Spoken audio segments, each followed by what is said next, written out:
I'm looking at a comment from the Deputy Cooperative Governance and Traditional Affairs Minister, Tembisile Simelane Nkadimeng, and she was talking on a podcast that News 24 put together.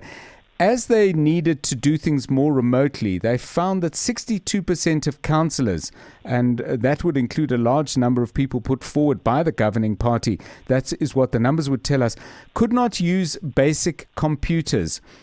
Are there basic skill levels that you should want, or are you fundamentally looking for a good, hardworking, honest person?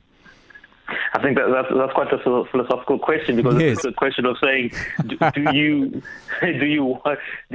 want a strategic thinker, or do you want someone simply to have a great heart? I think we should at this stage. I mean, it's 3 decades.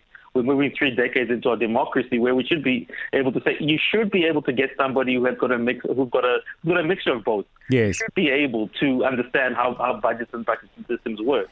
You should be able to communicate these complex things, because I think that's the other thing which is sometimes missed, is that you need to be able to tell your community why does that let's say that part of the city get the budget, why did they get the improvements and I didn't? Yes. This is where I think a tough question is going to need to be asked, John, which is going forward, and it's basically what you've said. Do we want people who are duly qualified? And I always say qualifications is not so much having papers, but the ability to actually make those papers work for the people around you.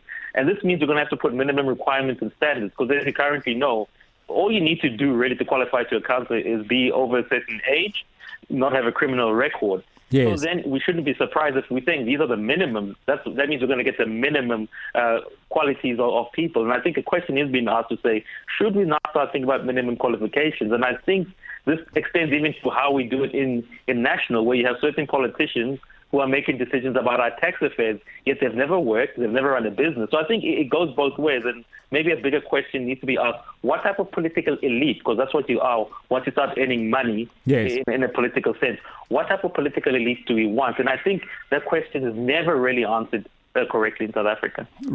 News. Experts. Analysis. Where things stand. What you need to know. Drive home with John Perlman On 702.